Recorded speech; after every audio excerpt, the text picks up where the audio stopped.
ahead and adjourn. I think we're all ready. I'd like to call to order the regular meeting of the Planning and Zone Commission is called to order at this time. Can we stand for the pledge of allegiance to our flag? Pledge allegiance To the Flag of the United States of America and to the republic for which it stands, one nation, under God, indivisible, with liberty and justice for all.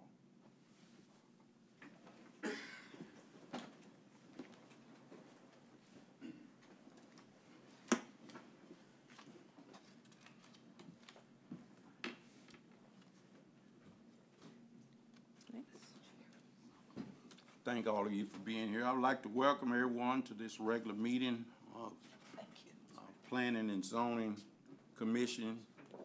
For items scheduled for public hearing, residents will have the opportunity to comment on agenda items. Speaker should have their name, give their name and their full address for the record, and address all remarks to the commission.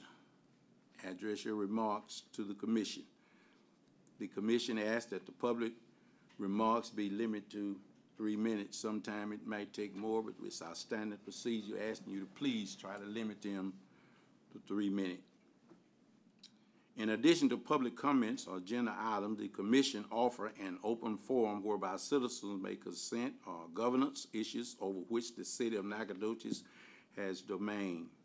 In accordance with the Texas Open Meeting Act, members of the commission should not discuss, deliberate, or make any discussion on topic not posted as an agenda item. Speakers should address all remarks to the commission and limit your remarks again to 3 minutes. Also, the consent agenda. Yes, so at this time, we'll just open the public forum and ask anyone if they'd like to speak on any items that are not listed on the tonight's agenda. All right. Was anyone for the open forum, does anyone would like to speak on any item that's not on our agenda?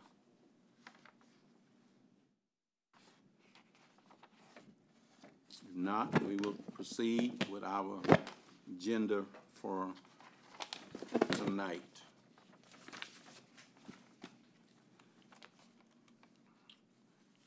Next, we are going to have the reading of our minutes. Not the reading of our minutes, but the approval of our minutes. I'm sure we've all read all our minutes. I would hate to have to read all those minutes tonight. Nobody would want to listen to all of that we did last time. Sure that everyone has considered the minutes. Can we get a motion to? I make a motion that we accept the minutes as printed. I second. It's been moved and second that we accept the minutes that has been printed. All in favor, let it be known by saying aye. Aye. All opposed, and so ordered. Thank you. Moving on to our agenda, for our regular agenda for tonight. For consideration and discussion and possible action on items removed from the consent agenda by the commission, none was. We have a public hearing considering a zone change for B2 general business to R4 multi-purpose for lot 3 on City Block 56 of Alberza subdivision number 1, located on 3327 Old Lufkin Road. This request has been submitted by Brian Omar Roja, case file ZON2021-06. All right. We hear from Elena. Thank you, Chair. This request, as you stated, is for a zone change from B2 general business to R4 multifamily for approximately an acre located at 3327 Old Lufkin Road. The R4 multifamily district is intended for higher density residential areas, which may contain a mixture of single-family, two-family, and multiple family dwellings. The district regulations are intended to protect residential characteristics of the area and to prevent overcrowding of land. And this district is considered a commercial zoning district in locating and mapping the district and in determining residential adjacency.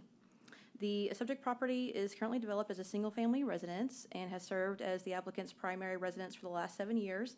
The home was built in 1970, prior to the adoption of the city's first zoning ordinance and zoning map. Once the official zoning map was adopted, the subject property and all of those tracts with frontage along the east side of Old Lufkin Road, between the subject property and West Bradley, were all zoned R4 multifamily. Then in 1985, the subject property and the surrounding lots were zoned B2 general business, and then shortly after that, there was a gas station built on Lot 1, and then a small church built behind that. Single family is not a permitted land use under the B2 general business zoning district. Therefore, the zone change in 1985 did render the single family residence as a legal non-conforming structure, which means it's allowed to stay, but it can't be renovated or expanded, or if it were to change a use, it would have to change to a commercial use. The legal nonconforming of the status has impacted the applicant's ability to appraise the property and refinance the property, and his ability to expand or renovate the home in the future. The surrounding land uses are primarily single family, even though the property and the surrounding properties are zoned B2 and R4. Most of those tracts that actually front along Old Lufkin Road are single family residences. Except for lots 1 and 2 of the Alvarez subdivision, those 2 lots that are right in front of the subject property, which is the old gas station and then the old church, which are no longer occupied. The future land use designation of the property is rural development, and then a portion on the east side is commercial. The future land use designation is not consistent with the zoning of the property or the majority of the properties along Old Lufkin Road. That being said, the future land use plan, it's not a rigid parcel-specific mandate for how property should be developed. Rather, it's a visual guide for how a general area should develop over time. And so it is important to look at the existing land uses and the existing zoning in the area to harmonize those land uses and assign future zoning to make sure that you are maintaining that compatibility with the current character of the area. As stated, the majority of the tracts along Old Lufkin Road are zoned multifamily and either are undeveloped or developed as single-family residences. These are some photos of the property. The photo in the upper right-hand corner, that's actually the driveway going into the subject property. And you can see on the right side of that photo, there's a yellow structure. That's that old gas station that's no longer being occupied. And then the southern photos on the right, lower right-hand corner, that's the church that's no longer being occupied, and then on the left, that's the actual home. That's the structure that the applicant lives in today. And then these are some photos of some of the other homes in the area. Again, all of the tracts that actually front onto Old Lufkin Road are either undeveloped or they're developed as kind of a medium to low density single family, and these are just some of the existing homes in the area. We did mail 11 notices to property owners within 200 feet. Since the time of this report, we didn't receive any contacts either for or in opposition of the request. And this application, along with the others, was subject to those additional zoning practices that City Council approved last year, which included a sign on the property, publishing a notice on the city's webpage and our social media platforms, and then mailing courtesy notices to all those property owners within 500 feet of the subject property. On your screen, we provided the criteria that the Commission must consider when reviewing these types of requests. Based on the findings outlined in the staff report and those that we mentioned during the presentation, we do find that the request is consistent with the review criteria, and we do recommend approval of the zone change from B2 general business to R4 multifamily. And this item is scheduled to be heard by City Council on August 17th. And the applicant, Mr. Rojo, is also in attendance if the Commission should have any questions. And at that time, I'll conclude our presentation and open it up for any questions from the Commission. Thank you, Elena. Do any of the commission have any questions? I want to ask Elena about this project. No, sir. All right. If Then I not, guess we open the public hearing. be ready for. This is a public hearing, and we want to open it up for the public to speak. If you would like to speak for or against this change, you can come, give us your name and your address, and speak to the commission. Anyone like to speak for or against? This is the Good afternoon, Come on. commissioners. Come up to the microphone, we can to hear the you. microphone. Give us your Good afternoon. name and your. My name is Brian Rojo. I'm y'all's neighbor over at 3327 Old Lufkin Road. And I'm speaking for, of course, the approval of the zone change because, like as Elena said, it has impacted me personally because when trying to secure a refinance, for my property, I already lost like some money because the appraiser, concluded that the property was a business zone. So like then, there was some confusion. There was some back and forth between the appraiser and somebody over at the city of Nacogdoches, whether or not if something were to happen to the house, if I would be able to like rebuild it, So the bank, because of that stipulation, like if something were to happen to the house, and they deny me, because of that. So yeah, so I would like for y'all to consider approval of the request. Thank you. Thank you. Anyone hold up just a minute. Any of the commission have any questions? Yes, I do. Mr. Rojo, are you planning on developing at all on this piece of property? No, ma'am. Okay. No, this has, like Elena said, this has been my home Okay. for me and my family for the past 7 years, and I have no intention of developing anything or doing anything like out of the ordinary, really. Okay. Thank you. Thank you. Elena, I do have a question for you. I'm sorry. The overpass that's supposed to be going from TxDOT, is that here on this map here? Yes, so these are 2021 aerials. Okay. So what you see there as far as the alignment, that is that new alignment. It's so, Got it. yes, the answer is Okay. yes to your question. So then I have a concern just for everybody to think about, and I do have sympathies, of course, for Mr. Rojo, because that's a very hard position to be in. But as we start developing and this overpass comes through, there are certain sections within the agenda topics today that are close to those things that are coming into our city. And as these are business, zone for general business, do you have any concerns on this commissioner panel about perhaps rezoning areas into R2s or R1s as opposed to having it for business? That's just something I would like to bring up to these commissioners here. Yes, and I recommend continuing the public hearing, and then after we close it, we can open up for additional discussion. And our city engineer is also here to discuss, because there are some issues with access and the potential for those properties to be commercial because of the limited access. Okay. But we could talk through all those after the public hearing, if that's all right. Perfect. Thank you, Elena. Thank you. We continue on. This is a public hearing. Anyone else would like to speak for or against this item on our agenda for tonight? If no one else, we will close our public hearing. Yes, so you're right. In the 2021 aerial that you see on your screen, that is the overpass. And there, as far as my knowledge, and I'm going to allow the city engineer to correct me if I'm wrong, there will not be any direct frontage roads on the south side of that, as you see. And so the limited access will be Old Lufkin Road to that particular property, is my Okay. understanding. Steve, is that correct?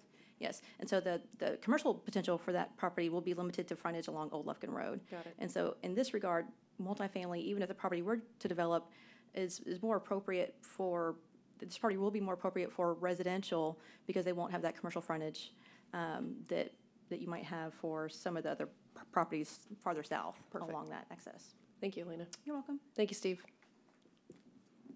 Any other questions? Commissioner? Any more discussion, a question to Elena? Not, can I get a motion to accept or approve this zone change? I make a motion to accept. It's been moved and second that we accept this request of this zones change from B2 to R4 for multiple families on Lot 3, City Block 52, case number Z0N2021-06. All in favor, let it be known by saying aye. Aye. All opposed? And so on. Thank you. We move to our next public hearing. Consider zone change from B2 to general business, from B2 general business to R2 single families for Lot 8 through 16 and Lot 19 through 23, City Block 56, Section 1 of the Brook Hollow addition. This request had been submitted by Damon Register of the Double D Land Investment LLC, case file number ZON2021-07. Go ahead, Elena. Thank you. As stated, this request is for a zone change from B2 General Business to R2 Single Family for 14 lots located on both the east and west side of Brook Hollow Drive. The R2 Single Family District is intended to provide for a slightly higher density than your traditional single family, with lots ranging in the 6,000 square foot range.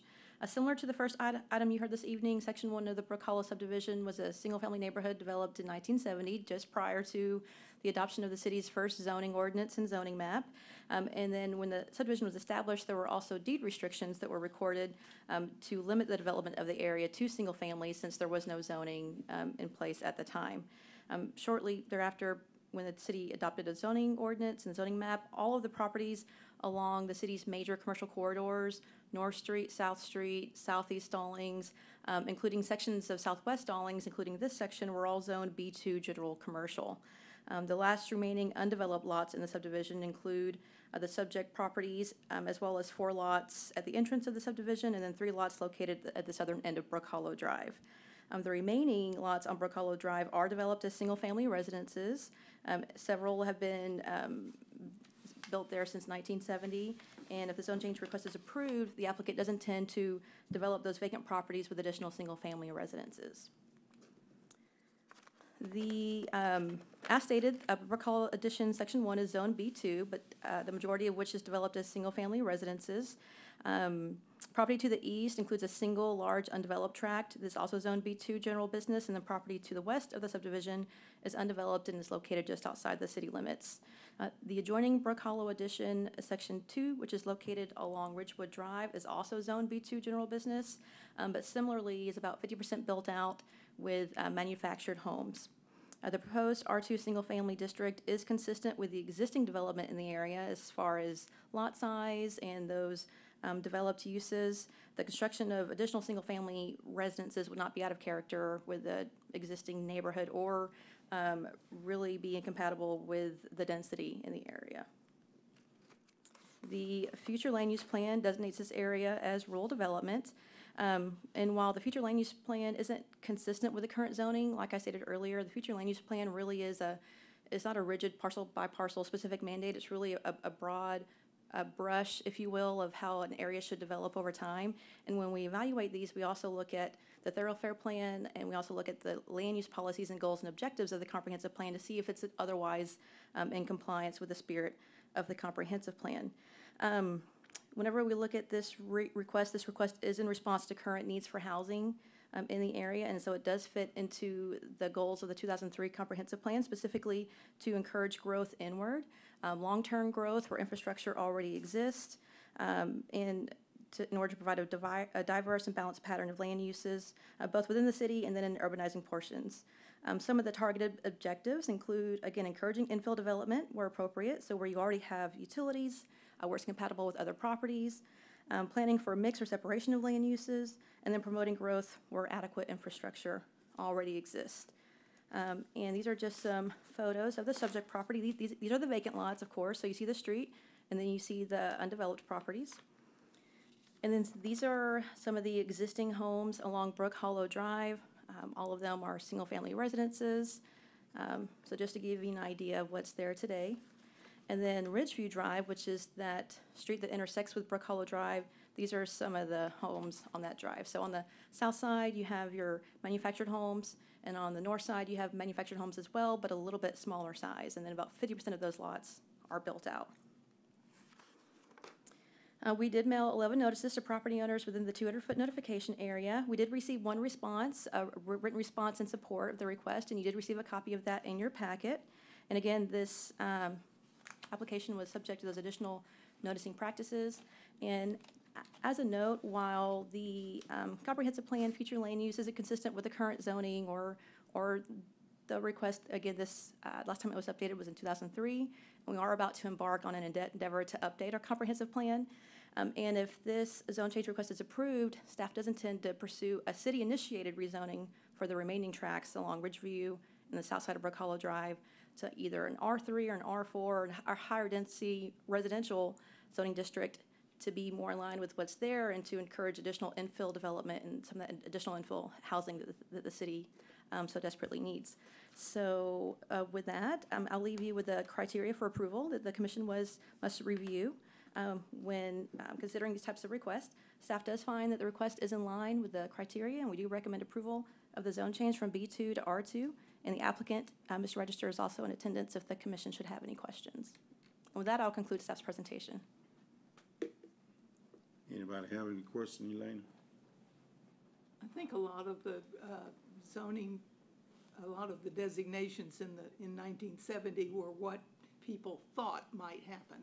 And that may have happened and it may not have happened. And in this case, it didn't happen. And so what they thought would become all commercial didn't become commercial.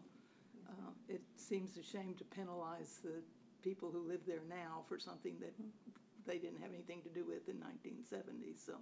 Yes, ma'am. And several of these lots are actually too small to accommodate those traditional uses that we would see in B2 general business. And so they're too small to develop as commercial, but they're not zoned for what they're intended to be developed as. So they're kind of in this hard place and left there. And so this is, staff finds that this is an opportunity to develop undeveloped land and to provide some much needed housing. And like you said, in 1970, the future land use plan was the city's vision of what that should be over time. In 2003, that area stayed as commercial, but as you said, it hasn't developed as maybe the way the city thought it would. Just curiosity, Damon, what size houses do you are thinking about putting there? Yeah, come on. I'm just curious. The lots are 80 by 100, so once you factor in the setbacks that the city requires to build, you're talking, what you're seeing now are pretty small. They're 1,200 square foot. I think 1,500 maybe would be about as big as you could probably get and still keep your setbacks. Still very nice homes. Yeah, affordable. Yeah. It's a good price point. Thank you, sir. Yes, sir. Anyone else have any questions to Elena? I do have a question just about that body of water, and if there's a creek that comes through that, or... Yes, so that's not actually designated floodplain. Okay. It is, and it's not, it's also, I don't believe it's waters of the U.S. Steve, do you know if that's man-made?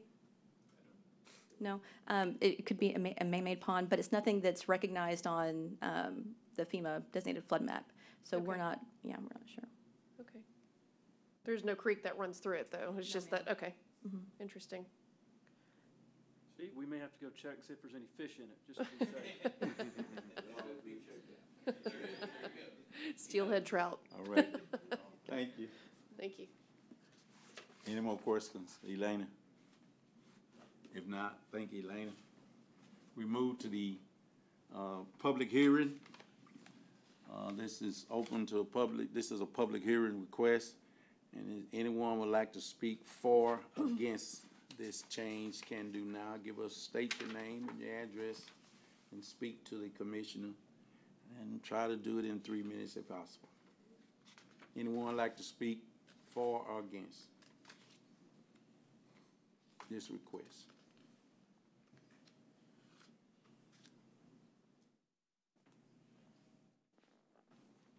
All right.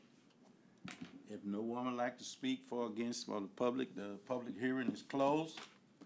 And this particular time, you have any additional information, Sister Elena? We need. No, sir. All right, this time we're asking for a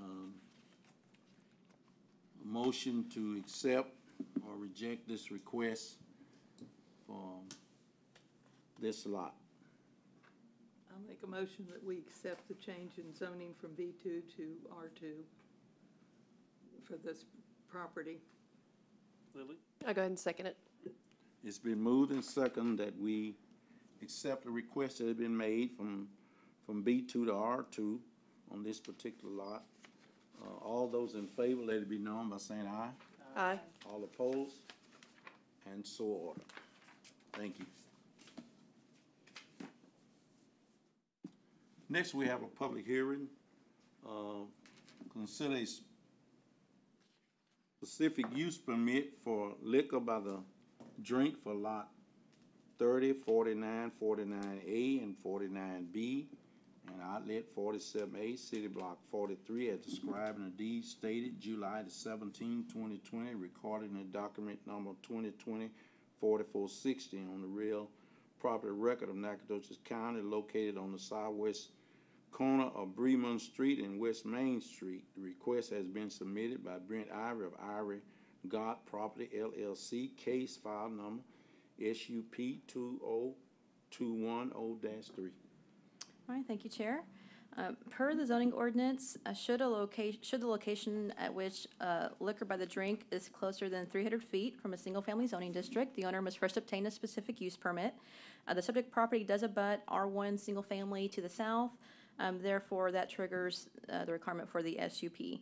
The SUP process allows staff, the commission, and city council to review such requests and then impose any conditions if necessary on these types of developments. The purpose of the SUP is to develop the property into an indoor-outdoor bar and food service establishment. The applicant intends to provide family-friendly outdoor recreation activities and also accommodate local food trucks and live entertainment on the property. The property is zoned B2 General Business and I1 Light Industrial and is currently vacant. The area consists of a mix of zoning districts and land uses, including commercial and industrial development, and a number of single-family homes located along West Main Street that are zoned B2 General Business. The property located immediately to the south is vacant, but was previously developed as an industrial use, which took direct access to Bremont Street. The future land use designation for the property in the surrounding area is single-family residential, with property to the east designated as rural development, which is likely due to the proximity of the property to Bonita Creek and the significant floodplain in the area. The future land use designation, again, is not consistent with the current zoning of the property. However, it does further some of the land use policies that are outlined in the comprehensive plan, including considering and minimizing potential negative land use impacts as it relates to noise, odor, pollution, excessive light, and traffic. It also includes maintaining compatibility with existing uses and promoting buffers between residential and commercial areas. Staff finds that while the future land use designation isn't consistent with the current zoning of the property, that the request is otherwise in compliance with the comprehensive plan, and additionally, approval of the specific use permit will not change the current zoning designation of the property or any of those land uses that are permitted under that current zoning of the property. On your screen, you'll see a copy of the site plan exhibit. We did color code this for you to highlight some of those specific outdoor activities. Again, the applicant does intend to develop the property with an indoor-outdoor bar and food establishment. The area that you see outlined in blue, that's that 1,500 square foot building and the 2,500 square foot outdoor covered seating area. And then the area in pink, the small square, that's an outdoor stage for live entertainment located away from the residential area to the south and west. And then the yellow area is approximately 2,000 square feet, and that's where the applicant proposes to have outdoor games, including washers, cornhole, bocce bowl, things similar to that. And the applicant does propose operating hours for the establishment between 11 a.m. and 10 p.m. at night. Some of the common nuisances for these types of uses include those outdoor activities that generate light and noise.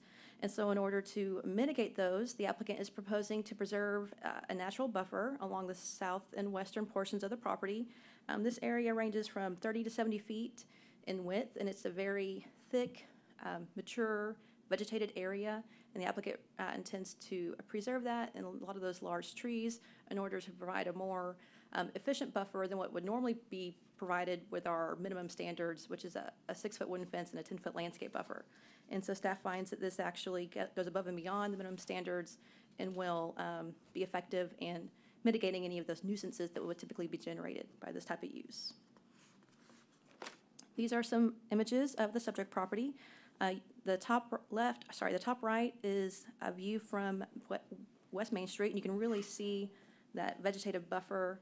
And along the lower right-hand picture is a view of the property from Bremont Street, And then the lower left picture is actually on the property facing north, so you can see that buffer in the edge of that existing pavement area.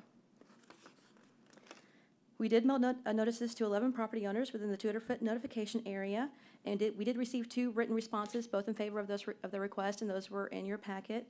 Those included letters of support from the property owner immediately to the east, who resides at 715 Main Street, and the property owner immediately to the north of the vacant properties on the north side of Main Street. Again, the zoning application was subject to those additional noticing practices, including a sign on the property, publication on our website and social media platforms, and then the notices of the 500 people, or the people within the 500-foot notification area. Again, on your screen, you'll see the criteria that the commission must consider when reviewing these types of requests. Based on the findings that we mentioned during the presentation and those in the staff report, we do recommend approval, and we do find that it meets the criteria to support the specific use permit. And this item is also scheduled for the August 17th City Council meeting, and the applicant is also in attendance if the commission should have any questions. And with that, I'll conclude staff's presentation and open it up for the commission. Anyone have any questions to ask Sister Elena about this? Just one question about the indoor-outdoor seating and everything. Is there going to be any mention for restroom facilities or anything of that sort? Yes, the building does have permanent restroom facilities. Okay. Mm-hmm. Thank you. You're welcome. Thank you, Lena.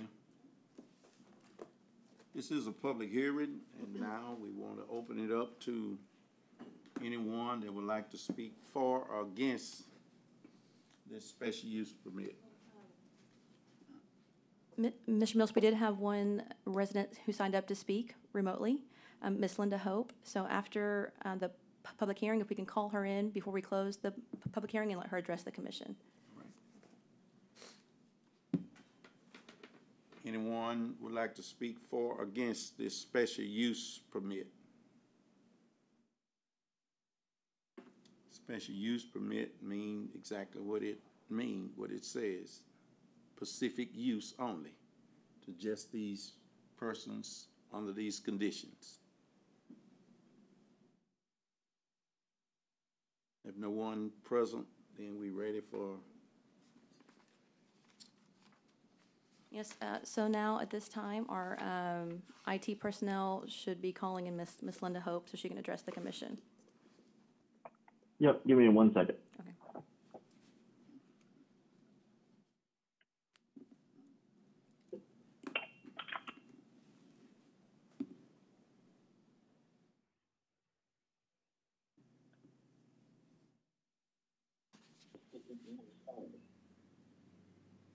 Yes.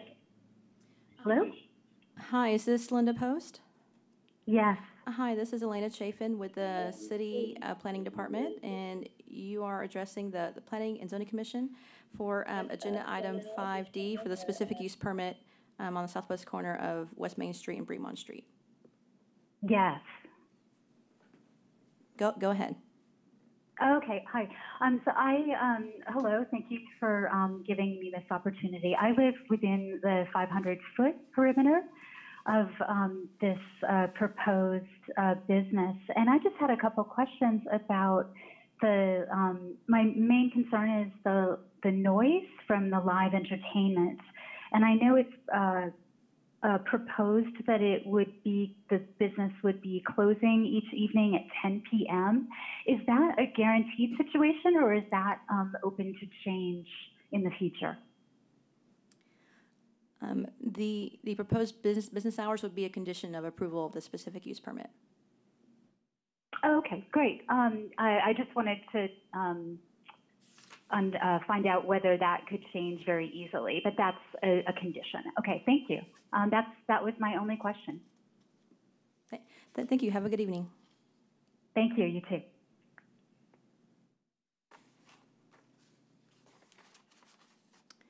All right, that's it.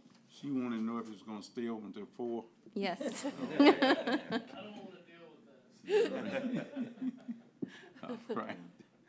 But we said earlier, the specific use permit means exactly what it says for that specific use for that particular person who owned the property at that particular time. If you change the business or something, they may have to come back and get may have to come back and get another special use permit.